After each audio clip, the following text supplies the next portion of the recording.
2019 সাল থেকে তৈরি হয়ে বন্ধ হয়ে পড়ে রয়েছে জুনিয়র হাই স্কুল।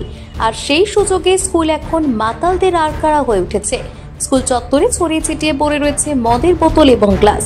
পাশাপাশি স্কুল হয়ে উঠেছে খড় রাখার জায়গা। প্রশাসনের দৃষ্টিহীনতার অভাবে স্কুল এখন জঞ্জালে পরিণত হয়েছে। এমনই ছবি দেখা গেল বীরভূমের লাভপুরের আবাডাঙ্গা শ্রীধর জুনিয়র হাই স্কুলে। দ্রুত স্কুল খোলার দাবি জানাচ্ছেন গ্রামবাসীরা, তবে সমস্ত বিষয় খতিয়ে দেখার আশ্বাস স্কুল কর্তৃপক্ষের। এলাকায় রয়েছে হাই স্কুল, নেই গার্লস স্কুল।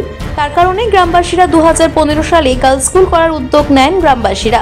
সেই মতো লাভপুরের আবডাঙ্গা গ্রামের 58 জন মিলিয়ে 2 বিঘা জায়গা দান করেন স্কুলের জন্য। তারপর প্রশাসনের বিভিন্ন জায়গায় জানিয়ে স্কুল তৈরির কাজও শুরু হয়। তবে সেই সময় পর্যাপ্ত পরিকাঠামো না থাকার কারণে পাশের একটি স্কুলে চলত ক্লাস। তারপর 2019 সালে স্কুল তৈরি হয়ে আজও বন্ধ হয়ে পড়ে রয়েছে আবাডাঙ্গা শ্রীধর জুনিয়র হাই স্কুল। প্রশাসনের গাফিলতির সুযোগে স্কুল চত্বরে এখন মাতালদের আড়গাড়া হয়ে উঠেছে। স্কুল চত্বরে ছড়িয়ে ছিটিয়ে পড়ে রয়েছে মদের বোতল এবং গ্লাস। স্কুলের মধ্যে মদ খেয়ে স্কুলের মধ্যেই পড়ে রয়েছে মদের বোতল ভাঙা। সন্ধ্যা নামলেই স্কুল হয়ে ওঠে মাতালদের আঁতুড় ঘর, এমনটাই অভিযোগ গ্রামবাসীদের। পাশাপাশি স্কুলের বারান্দায় কেউ বা কারা মজুত করে রেখেছে খড়। নেই প্রশাসনের কোনো নজরদারি। প্রশাসনের গাফিলতির কারণে স্কুল এখন মাতালদের আড়গাড়া হয়ে উঠেছে। দ্রুত স্কুল খোলার দাবি জানাচ্ছেন গ্রামবাসীরা, তবে শিক্ষকের অভাব থাকার কারণে বন্ধ রয়েছে স্কুল। শিক্ষক নিয়োগ হলে স্কুল খোলা হবে এবং সমস্ত বিষয় খতিয়ে দেখার আশ্বাস স্কুল কর্তৃপক্ষের। চালু হলেই ভালো। কতদিন ধরে এই অবস্থায় পড়ে আছে? 3 বছর। মানে কোনো ক্লাস কিছু হয় না? কিছু হয়, নতুনই পড়ে আছে। কি চাইছেন? যাতে চালু হয়, ভালো ছেলে মেয়ে পড়বে।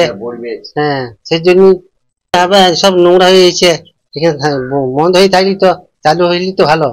এই যে এখন দেখছি মদের বোতল, হ্যাঁ, যে সব খাই এখানে বসে আমরা, ফাঁকা থাকলেই যা হয় সব রেখেছে না। আড্ডাখানা তৈরি। হ্যাঁ, পল্লী স্কুল চালু হলেই ভালো। বন্ধ আছে। স্কুলটা চালু হওয়ার কথা ছিল যে গার্লস স্কুল হবে, মেয়েরা পড়বে, সেই বলে স্কুলটা তৈরি করা হলো। তো প্রথম থেকে তো হওয়ার থেকে তো বন্ধ হয়ে পড়েই আছে। কতদিন ধরে বন্ধ আছে? তা ধরুন নতুন হয়ে পর থেকে প্রায় 5-6 বছর হবে। 5-6 বছর বটে বন্ধ হয়ে আছে।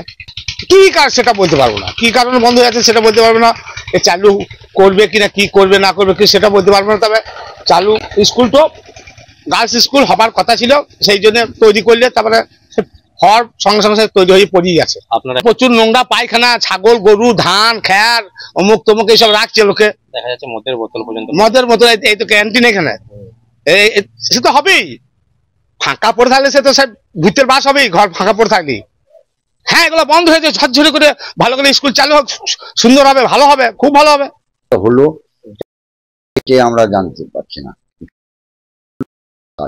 মজুর খেয়ে দিয়ে এখানে আসে, বসে, চলে না, এখানে আড্ডা মারে লোকে, বুঝলা? খড় সব দেখছি। হ্যাঁ, খড় মটর সব ভুলে রেখে দেয় চাষিরা। চালু হওয়া দরকার, আমরা চাই। 2015 সালে আমরা আবাডাঙ্গা শ্রীধর জুনিয়র বালিকা বিদ্যালয়ের জন্য আমরা দলিল ডিট করি। তো তারপরে 2017 সাল থেকে আমরা এই বালিকা বিদ্যালয়টি চালু করার জন্য আমরা উদ্যোগ গ্রহণ করেছিলাম। ইনফ্রাস্ট্রাকচার যদি ঠিকঠাক করা যায় তাহলে পরে দেখা যাবে হয়তো বিদ্যালয়টা চালু করতে করা যেতে পারে। হ্যাঁ, যেহেতু কোনো বাউন্ডারি ওয়াল নাই, এবার যদি ঘেরাঘুরি থাকতো তাহলে পরে দেখা যেত হয়তো ওই জিনিসগুলো হতো না। হিসেবেই চলুক, এবং আমার নিজস্ব যেটা ব্যক্তিগত মতামত বা এখানকার অভিভাবকদের যেটা মতামত, যেখানে যেন শ্রীধর জুনিয়র বালিকা বিদ্যালয়টাই হয়, এইটাই একান্তকরণ আমি চাইছি, এবং এলাকার বাসিন্দা হিসেবে তারাও চাইছে।